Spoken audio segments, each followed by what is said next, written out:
Good morning, good evening, or good afternoon, depending on where and when you're watching this broadcast. I'm Thomas Fessler, my friends, and this is Disclosure Tonight. Happy Monday, November 10th, 2025. Where has the year gone? What happened to Disclosure? What's happening on X? Yes, it seems to be a revolution against the original people who brought Disclosure out, my friends.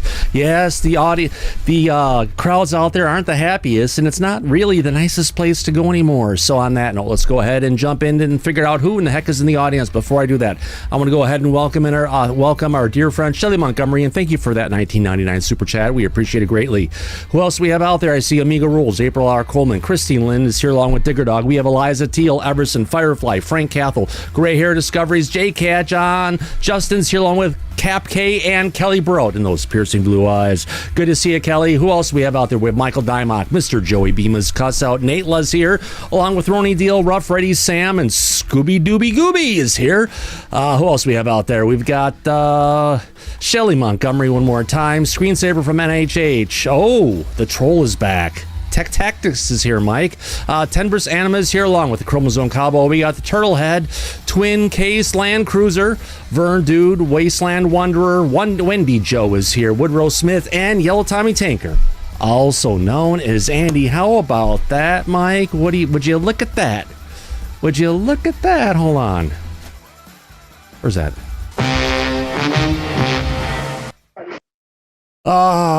Officer Mike, how you doing? I'm doing okay, but it seems like we're off to 2 days, and the trolls are waiting. Oh, God. But we were off for two show days. You know, about a week has gone since the last time we were on, and boy, right. Interesting times of things happening on X these days, Mike, I have to say. If you look at how it was 6 months ago, it's a lot different. If you look how it was a year ago, it's way different. And if you look at how it was 2 years ago, it's like, holy fuck, Mike, what happened? The trolls are in control. It looks that way lately, but I think it's a fleeting thing, and it's because Disclosure is slowed down to a crawl, and there's nothing else but drama to drum up, which they're good at doing. Yeah, I guess, but it's okay if there's no news happening, things going out there, coming from the government, coming from different areas, right? The UFO Twitter beat tends to start attacking all the different, if you want to call it, people who've gotten up to speak about Disclosure. And if it gets really bad, they start attacking their own, or eating their own for that matter. And I think we're in phase 2 and phase 3 at this point.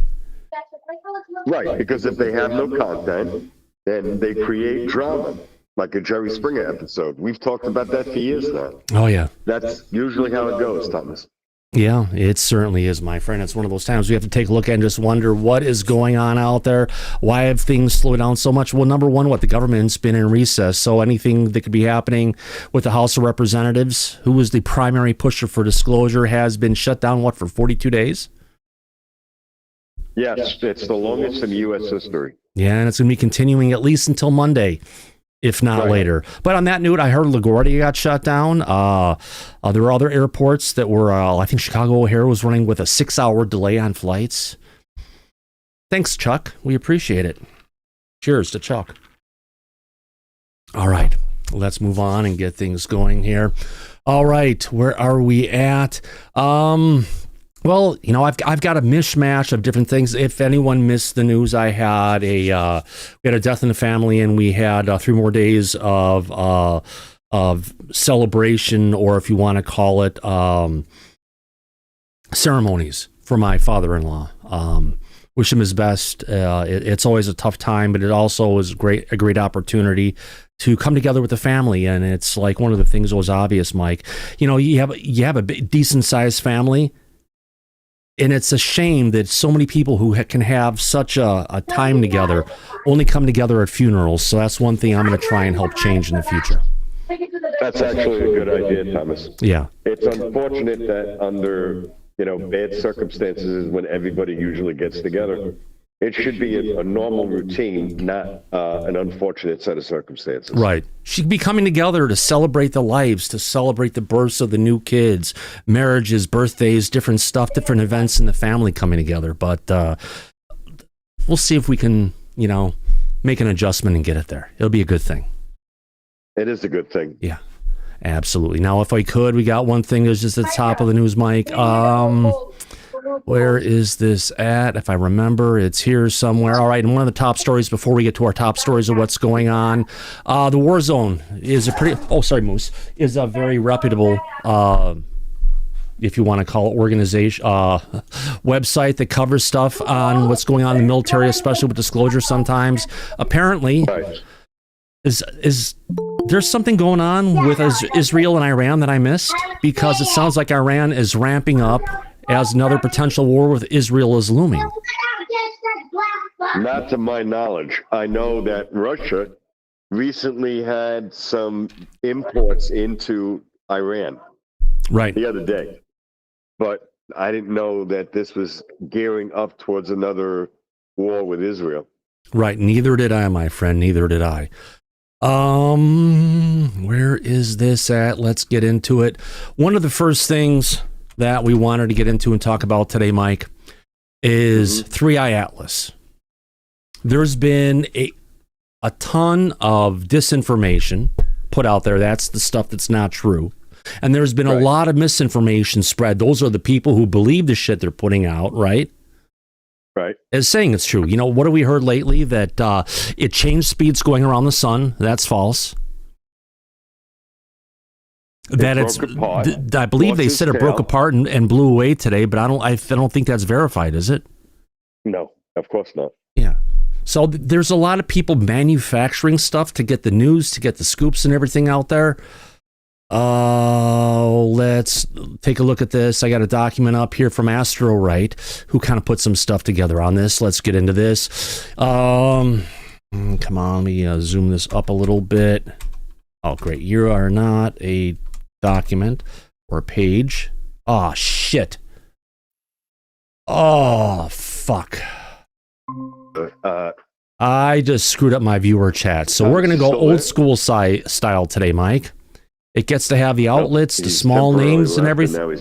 No, I'm here. I'm here, Mike. I accidentally hit the refresh button and I killed chat for the time being. Right. It's there, but it just doesn't look as good as it used to, but that's okay. Right. I went to go move a screen into it, and actually I went to go ahead and do that and then scroll it across, which it doesn't, which means it's a non-mobile friendly web page. I didn't realize that, but let's just have fun with it anyway. Anyway, let's get to the bottom. It's a comet. Loeb has apparently repudiated his original argument about the duck test for 3i Atlas. He first argued that it acted like a comet as it approached by the sun, and by growing a comet a coma and a tail, and exhibiting cometary features, that it would mean it's a comet. When the evidence for a coma emerged, he first dismissed it as being a poor observational technique. And when the same conclusion was reached by the Hubble Space Telescope, he called it model dependent. Mike, we've talked about Avi.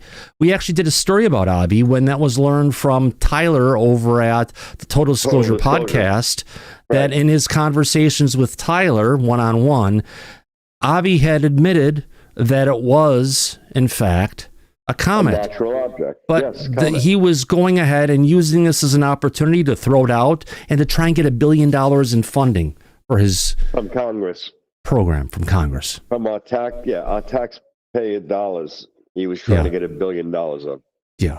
Just one thing for people to know.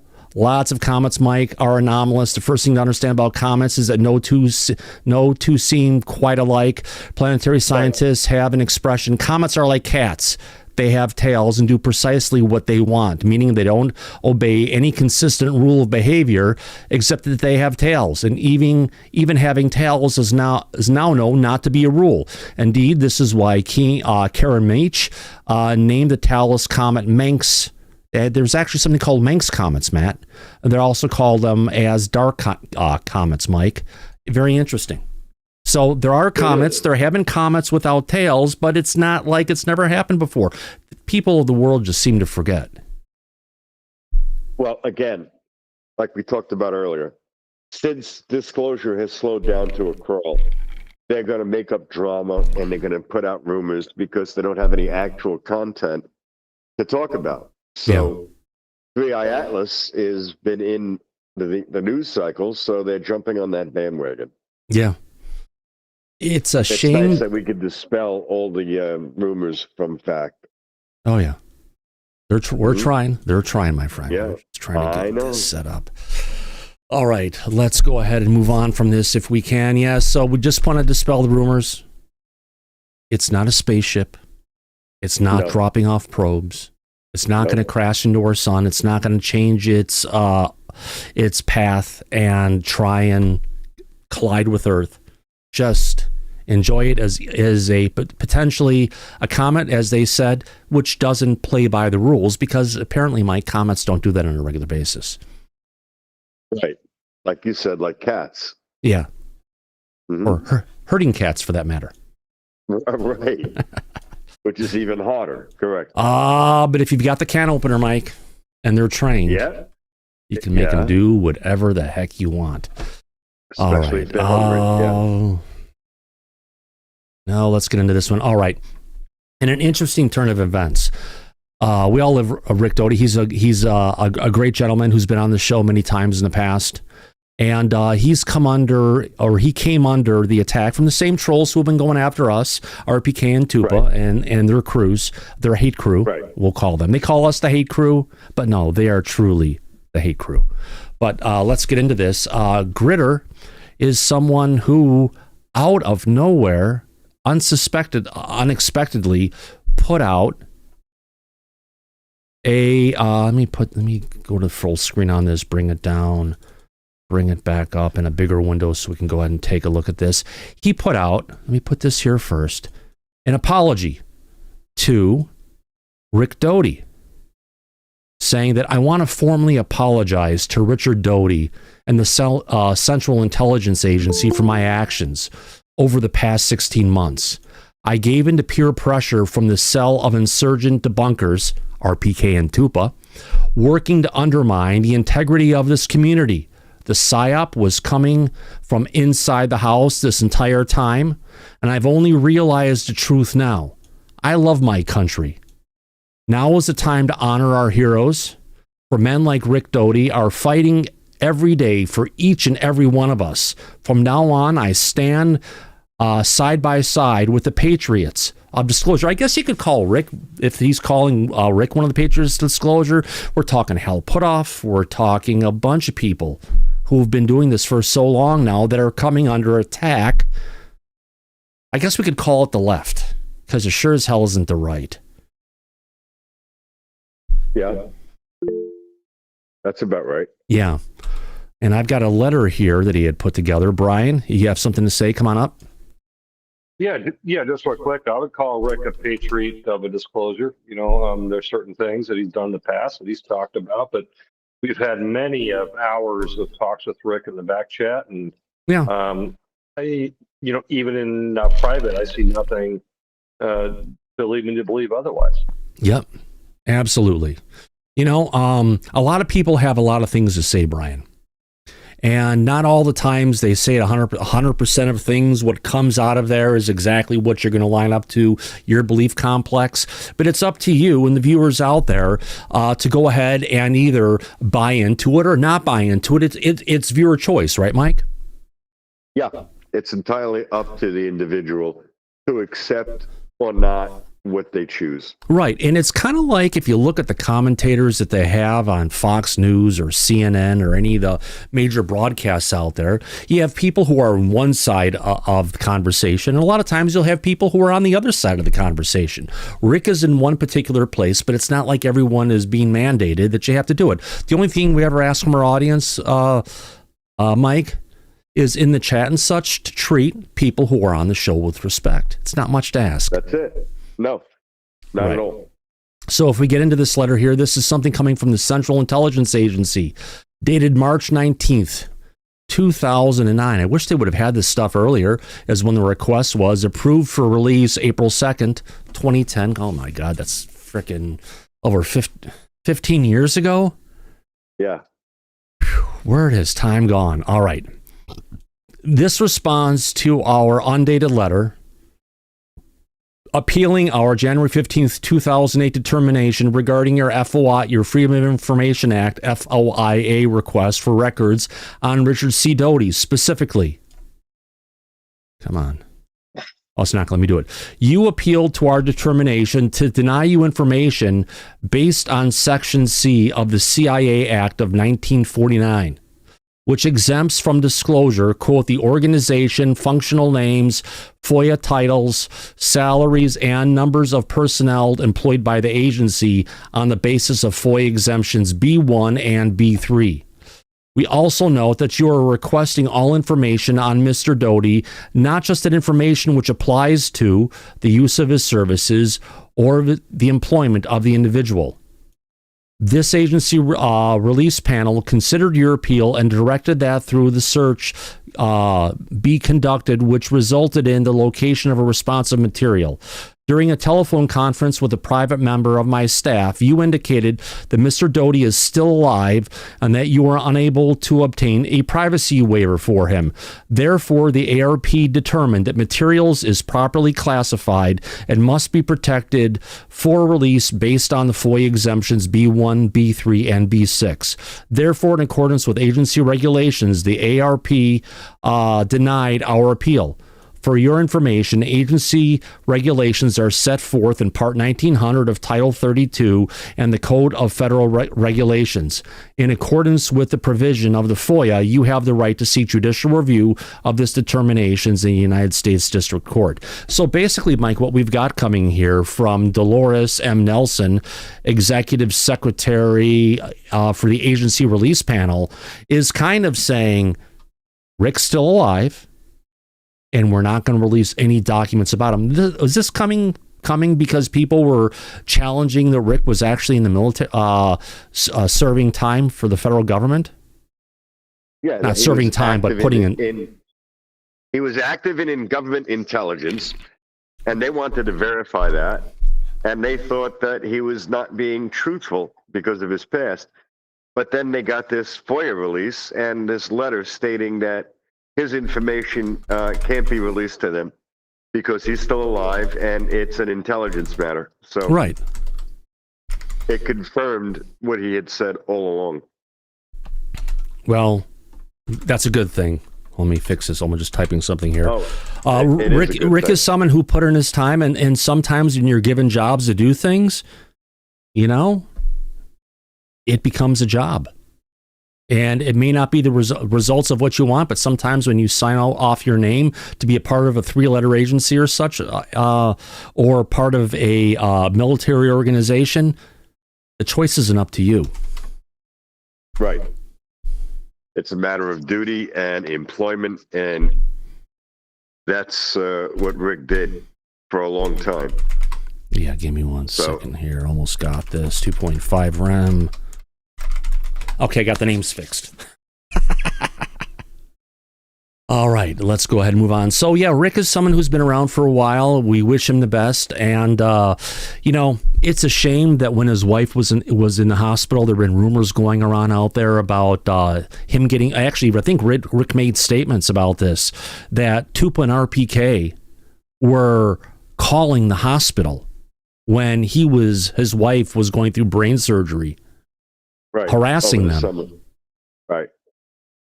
That's what a letter from Rick said, didn't it? It did. Yeah.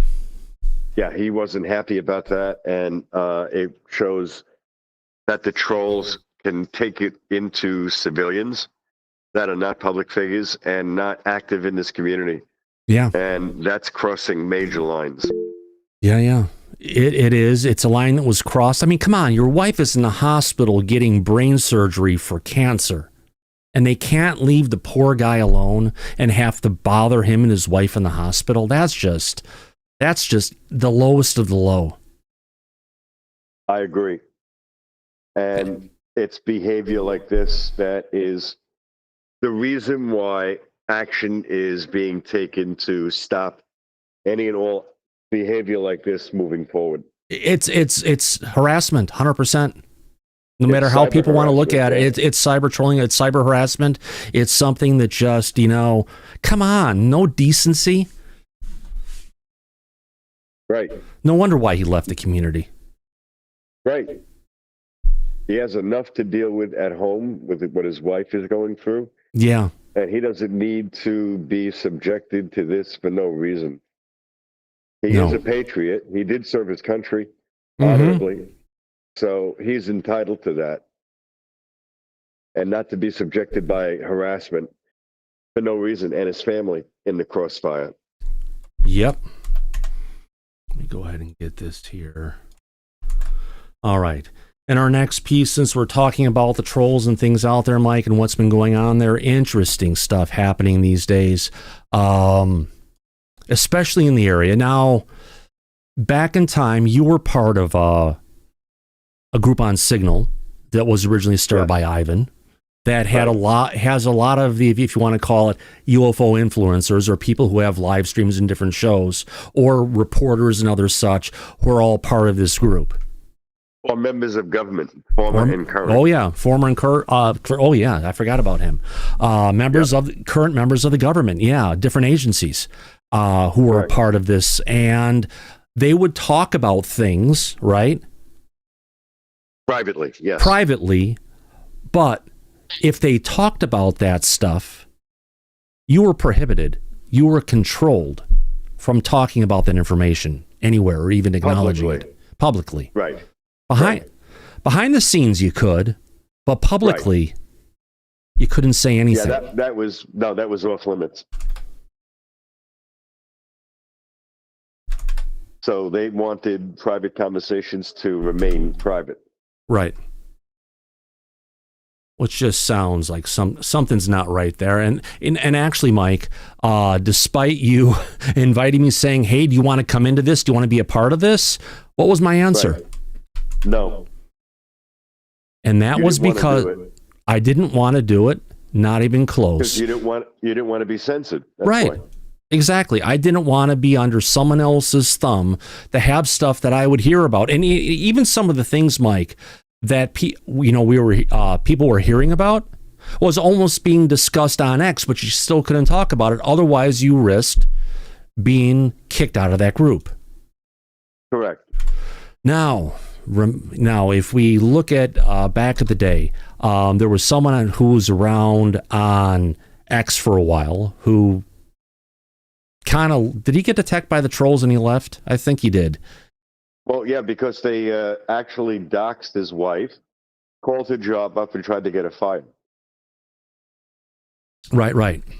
Now, if we go ahead and take a look at this, now, Klaus had a group out there, and there's been statements that have been coming out there from RPK and the Tupa crew. Right. Going in, and they keep on saying that Klaus was groomed by Gary Nolan. And groomed is a really kind of a bad word to a degree. Oh, there are sexual connotations associated right, with especially that. Gary Nolan is openly gay. He's got a husband that goes along with that. But to go ahead and start putting that out there, and they kept on playing, and they keep on playing and talking about it on a regular basis. Yeah, he was... Let's take Gary Nolan, put him to the side. Let's focus on this group that's there and what was going on, per se. Now, let me go ahead and bring up this first little clip here and not just show this. So this is coming from Klaus. I need to correct the record, he says. I wasn't groomed by Gary Nolan, at least not the way Sam and Josh. I like he uses their real first names here, Mike. That's classic. Because that's what we've been doing, right? Yeah. Okay, we'll start calling... Sorry, Sam Lingle is Tupacabra. And Josh Anderson. Josh is Red Panda Koala. Josh Anderson, is it, I think? Yes, Josh Anderson. Yes, Mr. Anderson. Easy to remember, yes. Let's get into it. The Matrix, yeah. Right. So I wasn't groomed by Gary Nolan, at least not the way that Sam and Josh are trying to spin it over on UFOX. And then he goes on to say, by the way, keep it up, guys. But I was recruited by him to be in the group chat below. I probably should have said vetted. Have a great night. Now, the group that he's talking about, Mike, included... Is this the one that was set up by Jonathan Davies? I believe it was, wasn't it? It is. And he was actually complaining that people from his private group were getting recruited into Ivan's old group for a period of time. And he didn't want that, and he told everybody that if they joined Ivan's group, they would be removed permanently from his group. Talk about censorship. Yeah, I guess. But who all was in here? Let's take a look. We had Jonathan Davies, Brandon Fogel, Right. you know, the real estate mogul millionaire who handles Skinwalker Ranch. Doc Travis. This is probably be Dr. Travis Taylor. Right. Dr. Eric W. Davis. Yep. Dr. Gary Nolan. Gato Amarillo. I think that's Lou. I've seen that Lou. name up there on many podcasts before, where that's been used. Hal Putoff. Not sure who Isaac Cole is. You got Jacques Vallée. Jay Stratton. Right.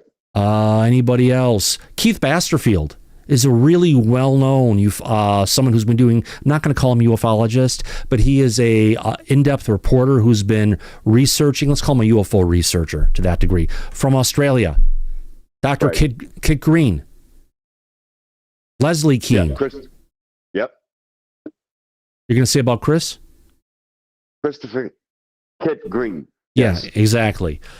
And I think those are the only names out there that we all are going to recognize. But wow, that seems like one heck of a group. It is one hell of a group. I agree. And They're it's all in one place. right, and it's something where, again, people come in, you get vetted before you're brought in. Make sure you can keep the gentleman's oath for non-disclosure for that matter, but you can see that never works, does it? Ever. Never. No.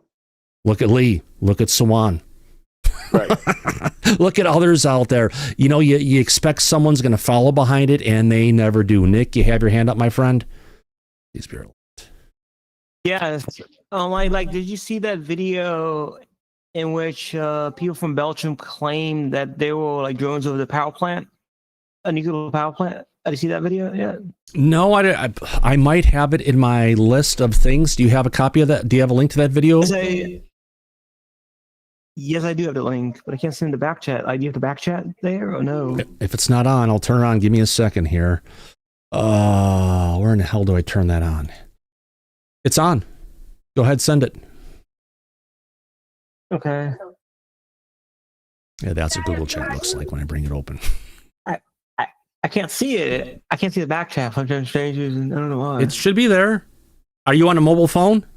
No. I'm on a computer.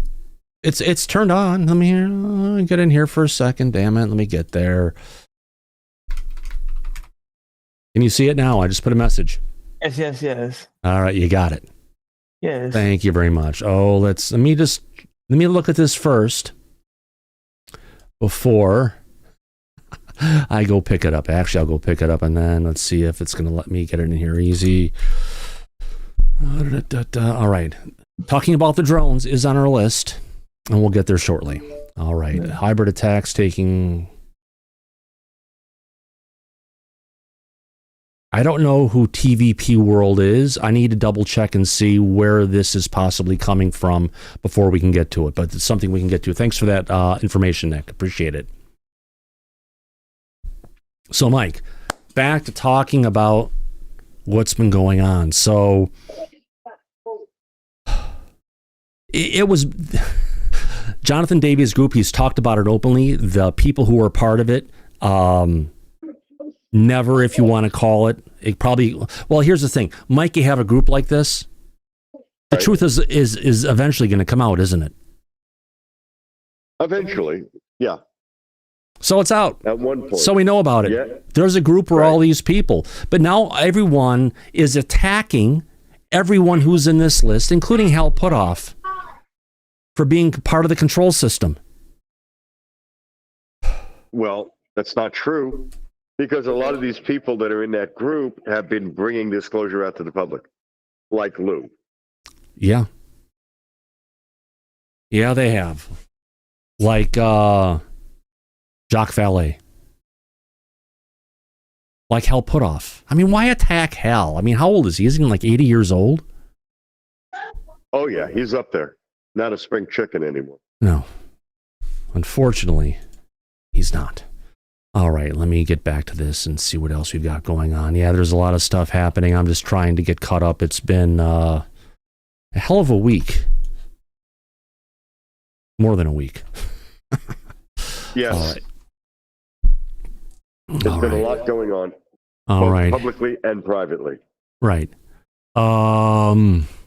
Everyone is calling out these days that maybe they're finally seeing the truth, Mike, that let's show this one here next. Government disclosure is a psyop. True disclosure will come from experiencers. That's a tough one. When bottom-up disclosure happens, anyone would be surprised to learn that it's just simply our own minds that have been the source, and we've been psyoping ourselves the entire time. Well, I think UFO Intros has gone off the cliff a little bit on that one. Experiencers have been around, but experiencers have been something that the disclosure movement hasn't really gotten into for a big degree. There's no way to really verify anything. Unless you can find changes in their DNA, changes in their claudate potamen, you can find scars or signs of stuff that is actually meaningful. It's a really hard thing to prove, isn't it? It is, and the fact that they were experiences is getting into the abduction angle of disclosure, and that's not anything that the government will publicly admit or talk about, especially before they admit the existence of an advanced civilization. Never going to happen. Well, you wish it would, but the reality of it doesn't coincide. No, it absolutely does not. It's like putting the cart before the horse. Not going to work.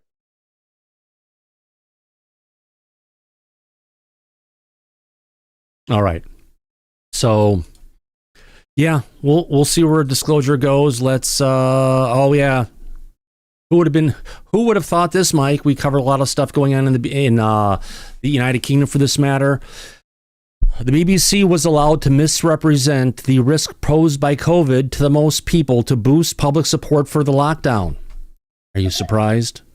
No, not one bit. Our country was equally as guilty with that. Yeah, they were. James Melville took us back to 2024 and what's going on. Yeah, it's some facts. Unfortunately, that's where some of this stuff is at. Oh, let's get past this. All right. I've got another. I want to do this one. No, let's leave this one alone. Let's go on to the next one. All right. So this is a really cool, if you want to call it, website that shows us, it's an infographic that shows us the latest sightings, the drone sightings that have been going on in Europe. This is something that happened in the United States. I was almost going to call November Dronevember because I figured it's going to come back again. Let's see what happens. We've got 6 days, Mike, until we have the anniversary of the first time the drones were seen over the United States. Who knows if they're going to show up again? Hopefully not, but you never know. Let's jump into this little infographic we got here. This is a somewhat live map showing all the different areas where we've had drones coming up. I believe most recently, where has it been? Is it still in Belgium? I believe. Was it Belgium or Denmark was where the latest drones have been seen at? Belgium, yeah. Yeah. It's crazy. It just continues. Here's Brussels and everywhere like that. And let's go ahead. I've got this video here that Nick shared with us. Let me go ahead and find that, bring it up. It's coming from TVP World, which I believe is a TV station in Poland who's covering this. So let me turn off the logo overlay at the top. Let's go ahead and play this clip and see where it takes us. Here we go. Well, certainly the first cause for concern is that some reporting suggests 3 drones were over this nuclear power station, others saying it was more like 5. Engie, the energy operator that looks after this nuclear power station, saying there was no threat to the power station's operations. Clearly, though, a cause for concern. This was a very sensitive site, a no-fly zone over the site, and yet drones still operating over it. We heard from Theo Franken, Belgium's defense minister, about this incident. He provided reassurance. It's not as if the drones are armed, so it's not as if they're going to bomb a nuclear power plant or anything like that. But it's not inconceivable that the target will always be energy, infrastructure, churches, Ukraine. Energy infrastructure is a key target with an important primary objective. It will be no different in this case. So the defense minister there saying that obviously there is no threat of a big nuclear meltdown or something more dramatic, but clearly these are very sensitive sites. The National Security Council of Belgium meeting in the last few days saying the situation is under control, but nevertheless we have seen disruption to Brussels airport, to Liège airport in the last few hours as well, shut down for an hour. Drones over military bases, over nuclear power stations, that will be a serious cause for concerns, so much so that not just Belgium, but France, Germany and the UK now sending anti-drone technology and personnel to help the Belgian authorities keep their skies clear. This is not just about the security of Belgium. NATO headquarters here in Brussels, the EU headquarters here in Brussels. These incursions are Europe-wide. Incursions in Belgium are also a European problem. In Brussels, I'm Alex Cadier for TVP World. Now, one of the most interesting pieces, Mike, is the countries in Europe are hesitant to go ahead and some of them are hesitant to go ahead and blame it on Russia, but all signs point towards this is Russian incursion into European airspace. And if you ask me, Mike, if it's coming from the Russian military, right? Isn't this an act of war that's been going on? Yes, which is what we covered when we were doing the drone flap here in New Jersey. Right. If this was a foreign adversary, it would be an automatic declaration of war, which we believed at the time was one of the reasons the Biden administration did not want to acknowledge that it may not be our technology. Right. Because they would have had to have declared war, and they certainly didn't want to do that. And what they have, AutoPen didn't want to do that. And what they have, Mike, clearly is hardened technology, because the average tech that they have for trying to bring down drones to try and jam their communications remotely isn't working. Well, go figure.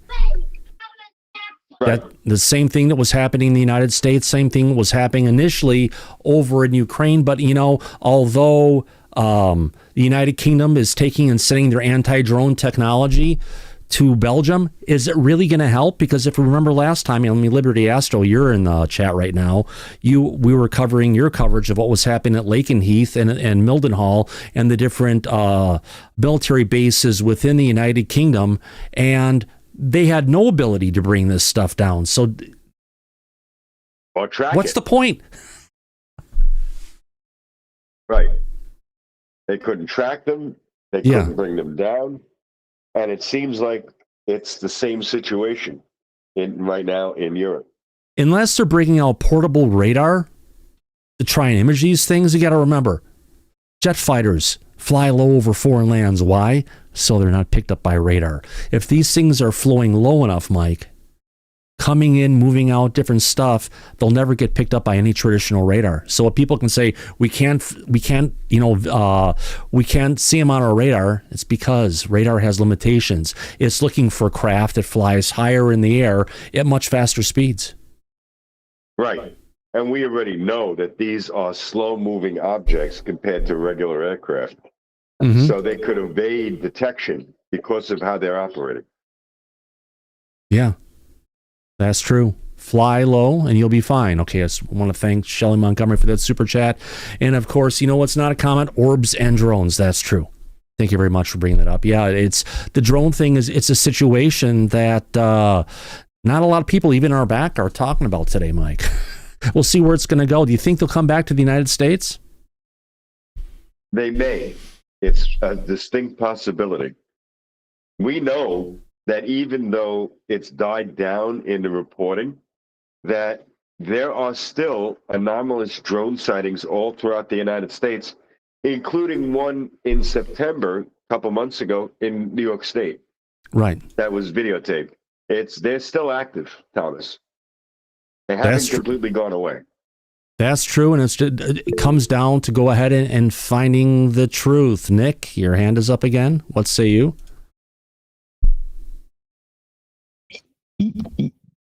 Yes, are they gonna eventually have to tell us, Thomas, that the anti-drone technology is just not working? It has to be something that's in my opinion, it was likely EOPs. We'll find out.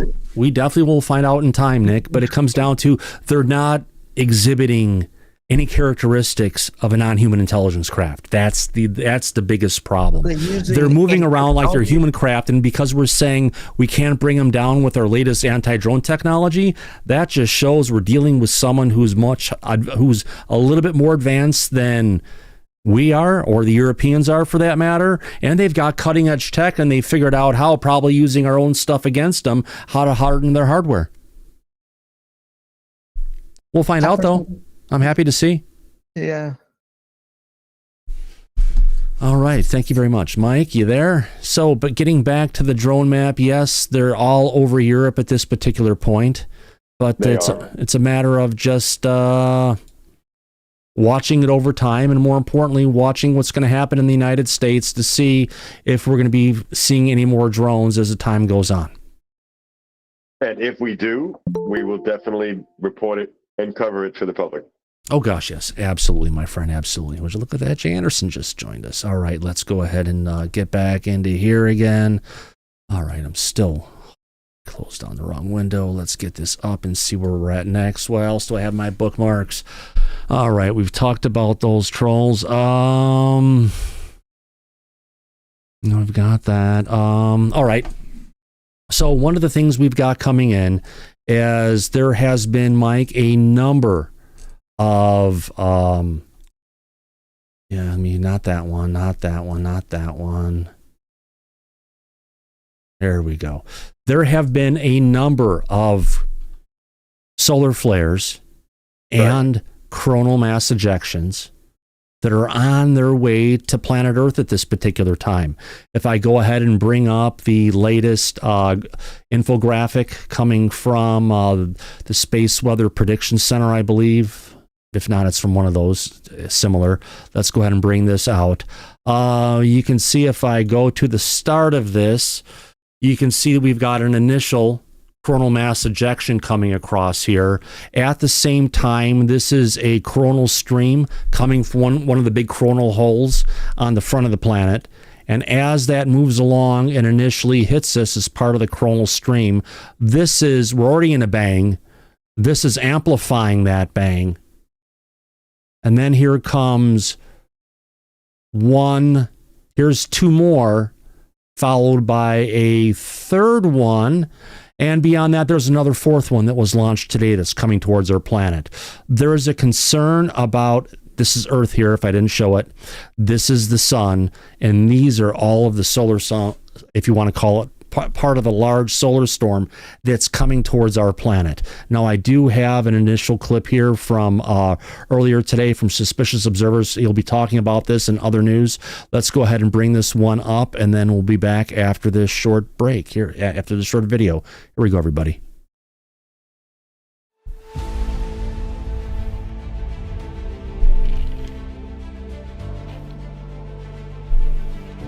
Good morning, folks. Welcome, observers. Today is both the happiest and saddest day of the year for me. We can discuss that in the live show tonight if you like, but right now the morning show is going to be a bit jumbled up and unusual because we've got an unusual situation.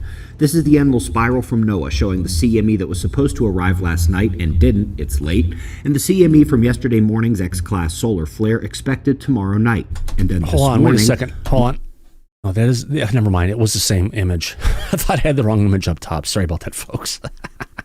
Supposed to arrive last night and didn't, it's late, and the CME from yesterday morning's X-class solar flare expected tomorrow night. And then this morning, long-duration X-class solar flare once again from those northern sunspots. The group is still enormous, extremely complex, and retains the power to fire more X-class solar flares today and tomorrow.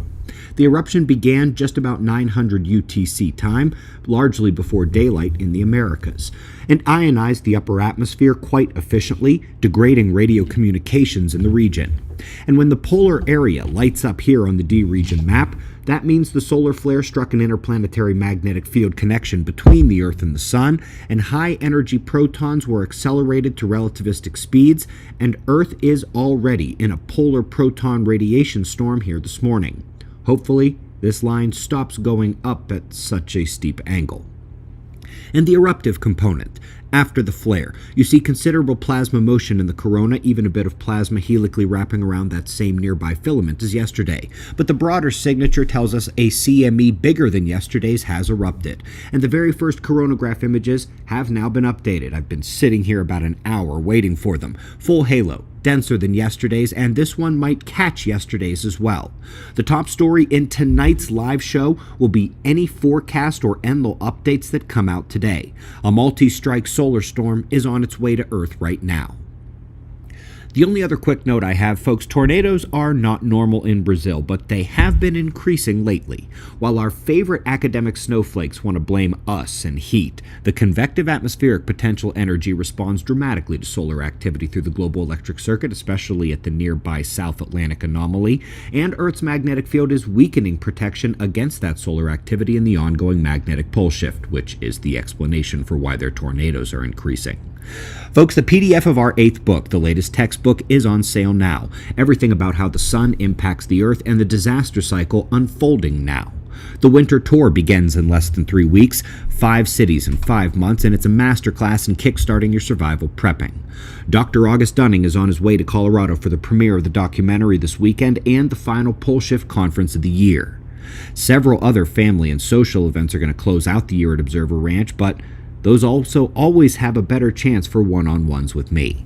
The PDF and tour links are below, observerranch.com. And remember, big live stream coming tonight, and it will include the biggest announcement in the history of this channel. You need to be back here around 8 p.m. Mountain Time. Official notification for it coming later on X today. And we have crossed a line where if you aren't watching us on X... All right. Great. I wanted to leave some of the information of Ben Davidson coming together at the end just so the audience could know. Ben over at Suspicious Observers on YouTube. Over on X, you can find him at Sun Weatherman. It's Space Weather News is what he puts them out there as well. He's one of the people that's really connected, if you want to call it, in looking at the recurring global catastrophic cycle that happens every 3, 6, 12,000 years on a regular basis, and what's potentially coming our way. Good person to follow if you're into that kind of stuff, Mike. Coming to us next from He does an amazing show. Do you know what that major announcement he was talking about at 8 o'clock was? He had a live stream starting at 6 our time. I haven't been able to see what his big announcement was yet. Yeah, it got my curiosity when he said that. Oh, gosh, yes. He's got to be teaming up with someone big. Oh, that was the big announcement. He said it was a first on the channel ever. In the history of his channel. Right. Yeah. All right, so we'll follow up on that.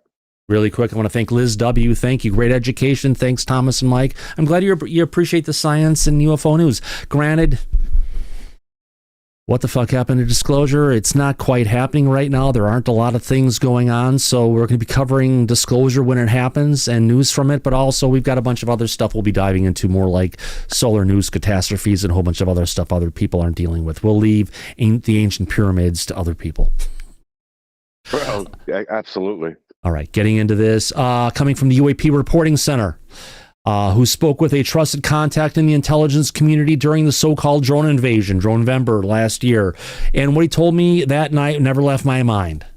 Those weren't toys. Yeah, no shit, Sherlock, he said. The signatures didn't match any known commercial or military drone platforms, period. Oh, so in other words, advanced drone technology that's not been announced to the public, Mike. That's what it sounds like, Thomas. Yeah. Oh, exactly. You never know where that's going to go. Let me get back into here where I bring up the next story. No, don't need to get into comments on that one. Space Weather News, we've got that. Oh, Ross Colhart is commenting on the drones again. After months, years of what I've claimed to be drones swarming sensitive bases and airports over the continental U.S., Europe, and the U.K., the head of Britain's armed forces, Sir Richard Knighton, has admitted, I'll bring this up here, it's worthy of it. Here we go. Has admitted they don't know who is responsible for deploying them. The claim it's Russia is speculative and dangerous. Come on, UK. Let's see any proof that Russia has highly advanced tech. Why is the UK so hell-bent on being afraid of offending anybody? Yeah, they seem to be very much on the left lately. Yeah, they've gone over woke. there, UK. Yeah, that's right. Air Chief Marshal Knighton said, "We don't know, and the Belgians don't know the source of these drones, but we will help them by providing our kit and capability, which has already started to deploy it to help Belgium," Knighton told BBC. Well, the truth of the matter is we have to go ahead and take a look and see, can they get the technology? Yes, it is. From the UK. Can they get the technology from Ukraine and bring their stuff in? Because they've been battling in a drone war for several years now, Mike. They're the experts in the world. Hate to say it, they are. They know what's up in the air, and more importantly, how to detect it, and even better, how to bring it down. Because you know what? In this entire invasion that's been going on in Europe so far, have they announced that they've brought down one drone yet? No. They've used them as weapons, crashed them into targets, but actually brought it down? No. Yeah. And I think that is dangerous.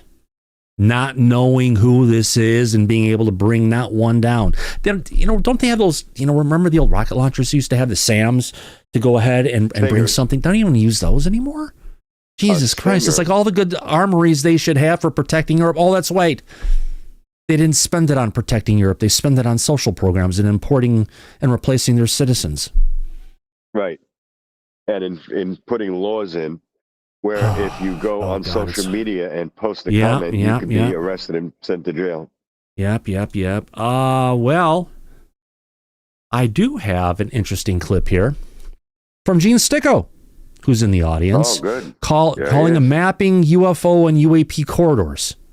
Before I get into this, Gene, is this what you're talking about before I see this? Is this someplace where we will commonly see the UFOs or UAPs, as you call them, following a similar path and similar pattern time and time again, the same way we see life moving through the forest or through a meadow, and you'll see the path where the deer or the different animals go through, and they usually take that path? It's like driving from one spot to the other. Or did I miss that? No, that's just, there's still a lot of work to be done to narrow it down, but it's essentially the early indications are that those sorts of corridors exist. So that's bringing another question. Right. Excellent. So do you mind if we play this clip with you? No, please. Thanks. Let's go ahead and do this right now. Let me just download it to make it a bit easier. Great work, by the way, Gene. Thank you. It says I already downloaded this. Give me a second. Copy video address. I know I didn't download that. There we go. Take 2 seconds. All right, here we go. Open external application. And here we go. And this was at a recording that was at, what was the name of the symposium you were at? Yeah, it was a Carbondalian Festival in Carbondale, PA. I did not know there was actually a Carbondale, Pennsylvania. I'm only familiar with Carbondale, Illinois, but most names in the United States are reused multiple times. Yeah, so they had last year was the first one that they had, and it was the 50th anniversary of a sighting event that they had out there. It was actually really nice. Good weekend. All right, let's go ahead and play this clip. Add to it too. Yeah, here we go. So that's bringing another question to mind. Can we track them? If we know how if we know how they operate, if we have a system for saying what it is they need to operate efficiently, obviously trying to put myself in the mind of an advanced being, you'd imagine they want this thing to operate as efficiently as possible. So was there a methodology for that? And we began extracting that methodology and looking into it deeper and saying, all right, we need the hydrological resources, the geomagnetic forces, and atmospheric charges. So our research showed most of the sightings occurred within on either side of a 3 to 4 day window of increased periods of ionization, quote unquote thunderstorms, in areas where they happen. So I said, let's run a little experiment. We took all the data, fed it in through the AI models, and said, show me the best location in each of the 50 states that have the optimum operational conditions that the craft that's described would need to operate at peak efficiency. And I took a map and I threw a bunch of red dots, red pins on that map. Then I said, let's look at the weather and let's look at space weather and when is the optimum period that might exist. And so we were in December 24, and it was about, there was going to be a second new moon of the month called the Black Moon. And that meant there was going to be a 2% increase in gravitational fields. All right, great. December 24th is my day. So from the period following December 24th, for about 2 weeks, I checked in on MUFON reporting every day. I checked the news. I checked the National UFO Reporting Center. And I looked for all reports that were made on December 24th. And I gave about a 2-week window for those to come in. And here's how that map looks. The red represents what were identified as the optimum location. The green represents where something was reported. I ran this exercise again in January. I'm sorry, in this past August. So this is the map from December. Those yellow lines represent a distance of anywhere from between 5 and 150 miles to a optimum condition. So, which is to say, what this map represents is that of the reports that occurred, 60% of the time, those reports fell within 50 to 150 miles of a previously identified optimum location that this type of craft might operate in. When I did it back in January, we tightened down the space weather and the parameters and whatnot. We're at about 85%. So we are on the path to identifying corridors, operational corridors that it looks like these reports fall within and potentially the craft operate in. So now we've looked at the U.S. programs that could potentially defend against this craft. We've looked at the phenomenon itself and does the science reflect and explain that? And can we perhaps use this as a tool for identifying and helping investigations and spotting?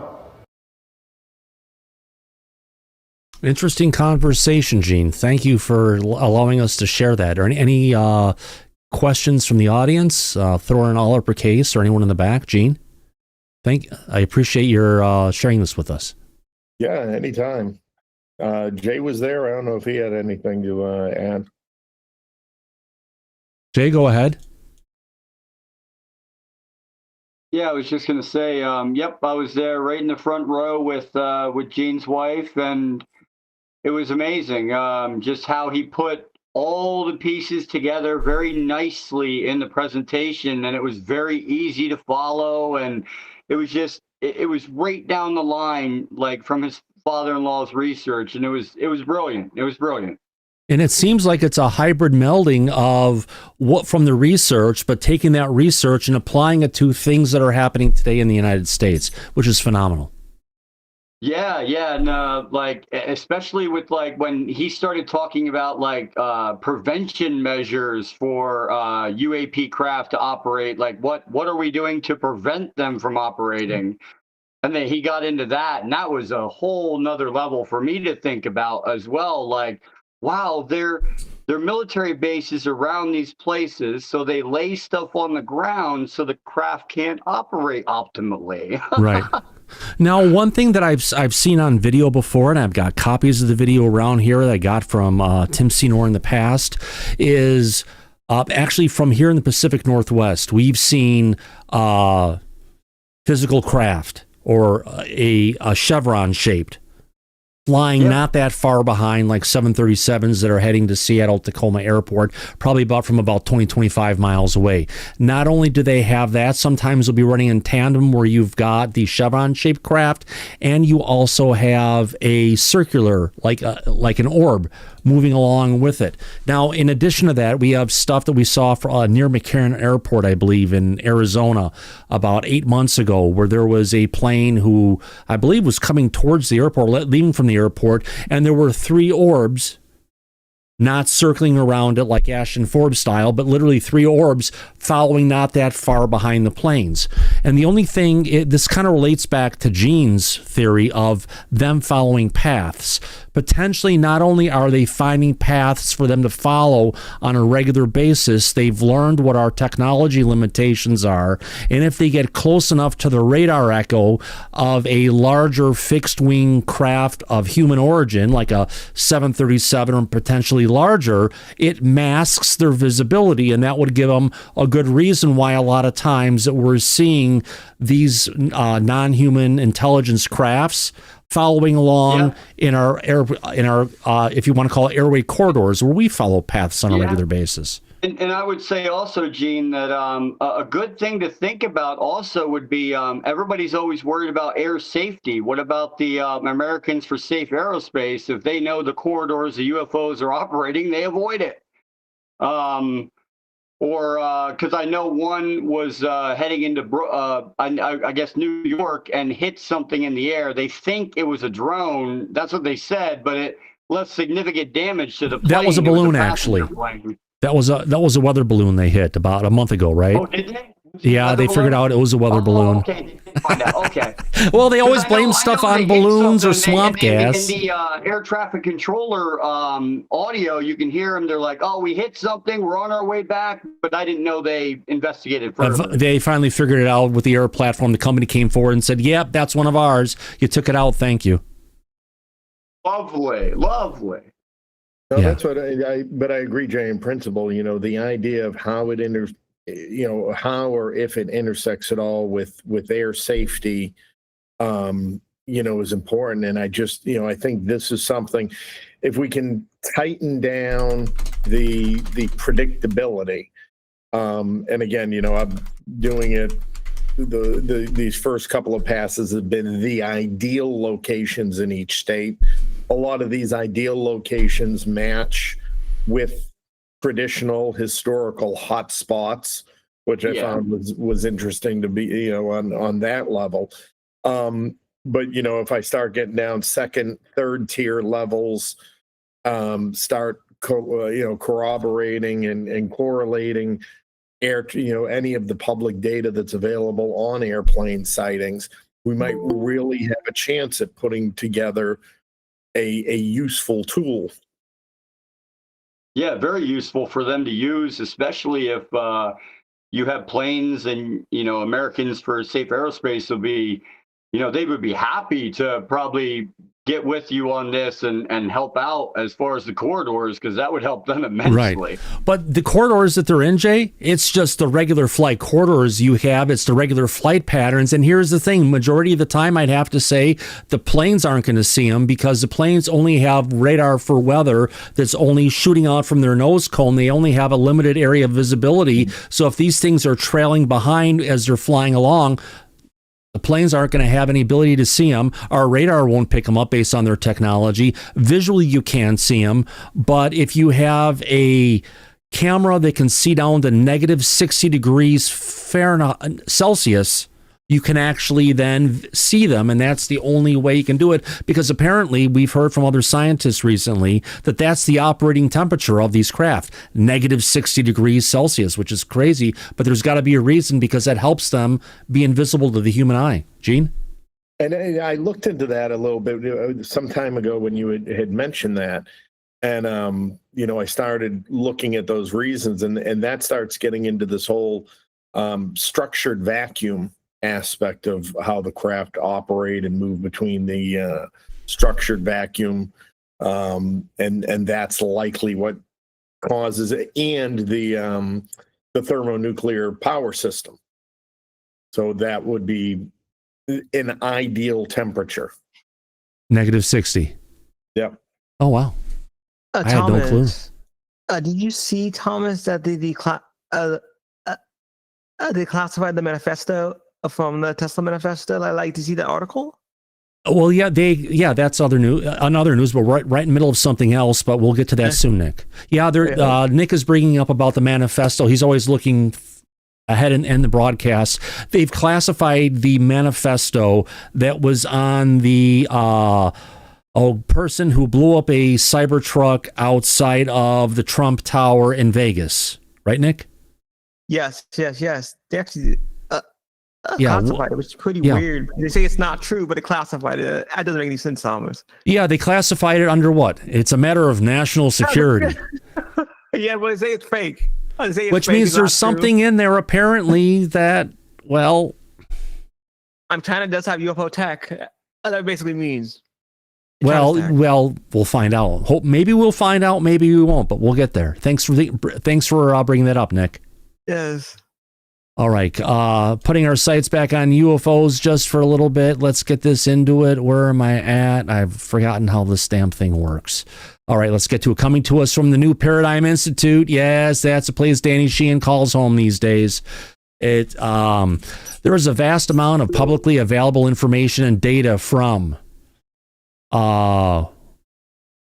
which intelligent, objective, and unbiased individuals can logically conclude that UFOs or UAP, in fact, represent a non-human intelligence as they are interacting with humanity. Well, some way or the other, we're interacting with them doing their stuff, and we're doing our stuff. Either way, the U.S. government and intelligence community has conducted highly sophisticated, multi-decade disinformation campaigns aimed at shaping public perception and sentiment regarding UFOs and UAP and NHI. Mike, this sentence right here, you know what it says to me?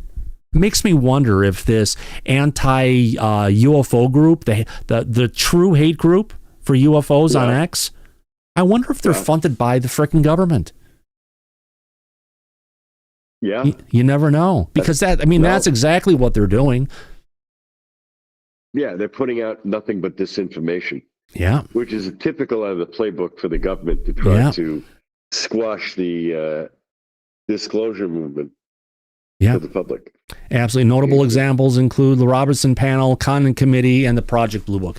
In addition, the U.S. government and the broader national security apparatus have targeted the credibility and reputations of whistleblowers who have come forward with information about the UFO and UAP programs and reports, like all the people who were in that group who got spread across X.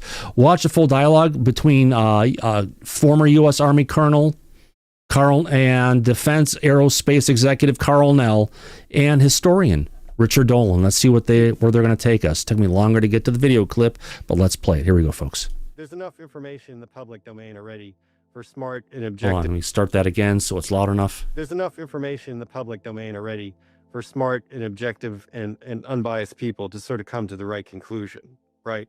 And a lot of people have. But then, the government has been successful in these disinfo campaigns, let's say Condon Committee report and, discrediting whistleblowers and the Bill Moore Shandera stuff, to discredit this whole thing, to throw this switch in people's minds, which basically says this topic is like not real. And so I don't even consider the data anymore. I call it like the unreasonable person standard, right? We've got the concept of reasonable doubt, but that sort of implies that there must be some unreasonable standard, right? And so that unreasonable standard, I say, is like where the majority of people are. So you can bring them all this information, but it never resonates. There's enough information in the public domain already for smart and objective and unbiased people to sort of come to the right conclusion, right? And a lot of people have. But then, the government is... All right, that's just looping. I couldn't even tell. Interesting words from Carl Nell. I think his time has come and passed, eh, Mike? Yeah, because we know he is an advocate for controlled disclosure. He doesn't want it all to come out at the same time. Right. He wants it to be a slow drip process over the next 25 to 75 years. Nobody wants that. So, yeah, his time is definitely come and gone. Yeah. Unfortunately, my friend, that is something that is currently where it's at. We wish them the best. We tried 3 times, 2 times too many, to get the UAP Disclosure Act passed. If their audience doesn't know by now, yes, Carl Nell was the principal and primary author of that document. Unfortunately, Mike, it never made it, but in some good ways it didn't make it, because if anything, it still locked up disclosure and gave the power to the executive branch to never bring forward the news if they decided that it was the wrong thing to do at the time. Right. There was that loophole that the ultimate decision is always being made by the president. Yeah. Which means if they didn't want it to come out, it wouldn't. Yeah, exactly. Now, I know we're going to say he hasn't done shit yet about disclosure. He's had a lot of things going. Let's just say that. But we do have a 29-second clip coming from the Greg Gutfeld show with Tyrus. And you got President Trump talking about spherical UFOs. Oh, let's hear it. Oh, let's play it. Absolutely. Here we go.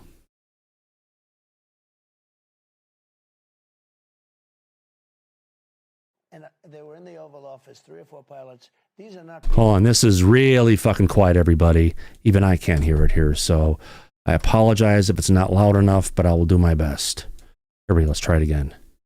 And they were in the Oval Office, 3 or 4 pilots. These are not people that make. All right. Still not enough for the audience. Hold on. Let's see if I can screw with this a little bit more. Or go to my filters, go to gain, go to my second gain, add it in. All right. Now you'll be able to hear it. Sorry, audience.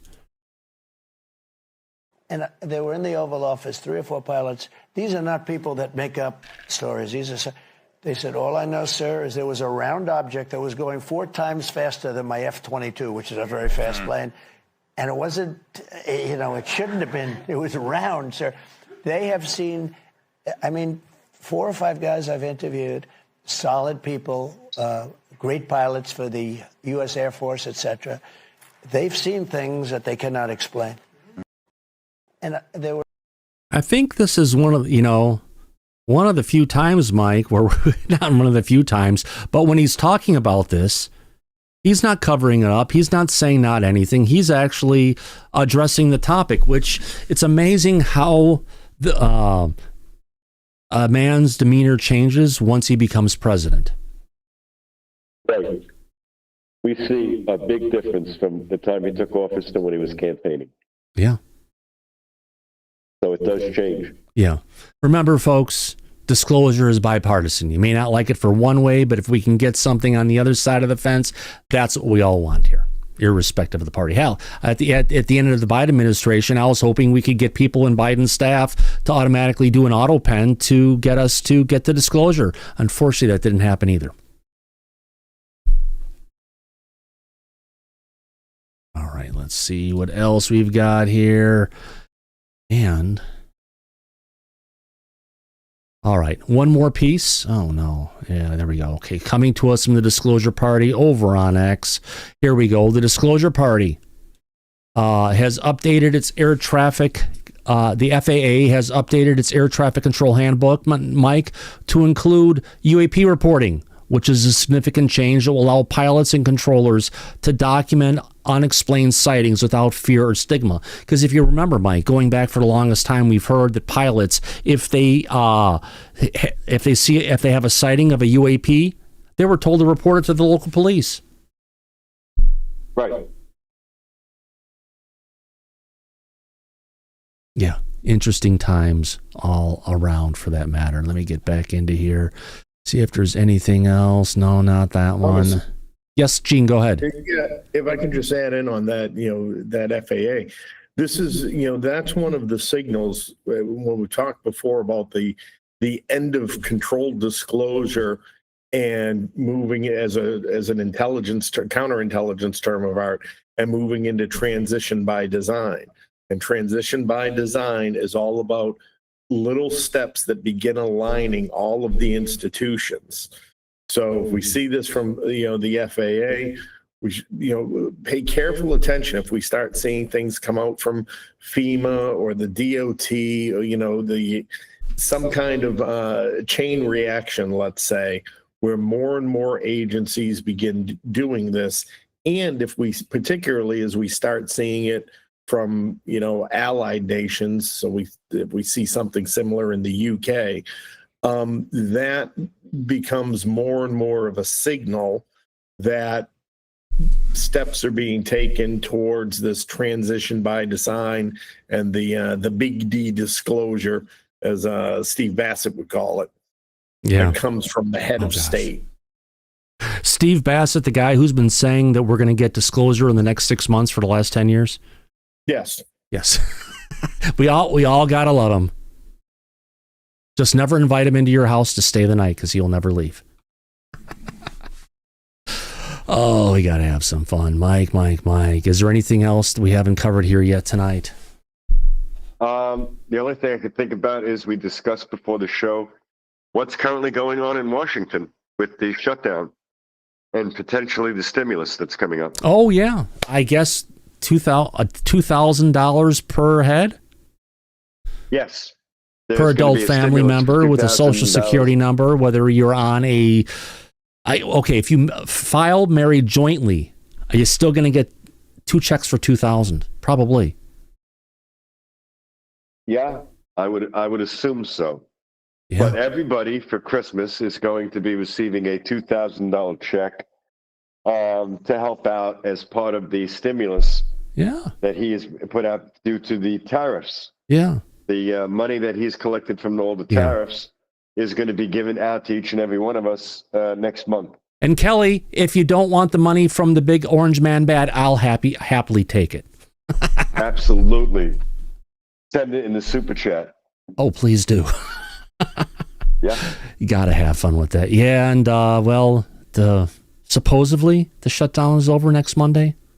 We'll see when the time comes. We'll see. The Senate currently approved the resolution. Well, it's going to go to the House. I know, but they've got to do some other stuff, and they have to come back next Monday. Is it next Monday? I think it's next Monday. They're coming together, and they have to vote on it again. Yes. Oh. And if it passes, it goes to the House, and then we'll see if it survives there. Oh, it'll survive because there, there are still probably. members of the Democratic Party that are vowing to fight. Okay, so Paul DeMont is correcting us. It's being sent to the House on Wednesday.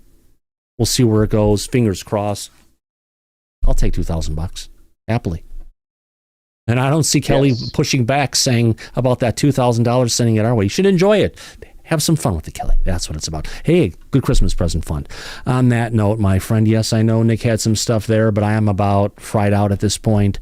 Yeah, I've been away, but I've been recovering. I've had some other things going on in my health that have made it, either way. On that note, I want to thank everybody for coming out to this episode of Disclosure today. More importantly, if you haven't subscribed yet, do us a favor, hit that subscribe. We'd love to have you as regular here on Disclosure tonight. It's nice to see our number of subscribers actually go up for once. We appreciate it. More importantly, I want to thank the people who gave us super chats tonight. That includes Shelley Montgomery, Vern Dude, and Liz W. Thank you very much for your love and support of everything we do here at Disclosure tonight. We're a fan-funded program. We appreciate each and every one of you. I want to thank all the audience for coming on as well. Mike, thank you for being here. Gene, everyone in the back, thanks for being here tonight. Oh, my pleasure, Thomas. Thank you for putting this all together for us. Great job. Absolutely, my friend. And as we usually say at the end of every episode of Disclosure tonight, eyes open, no fear, be safe, everybody, but go back to Party City where you belong. Absolutely. We'll catch you in a flip side. Good night, everybody. See you soon. Bye-bye.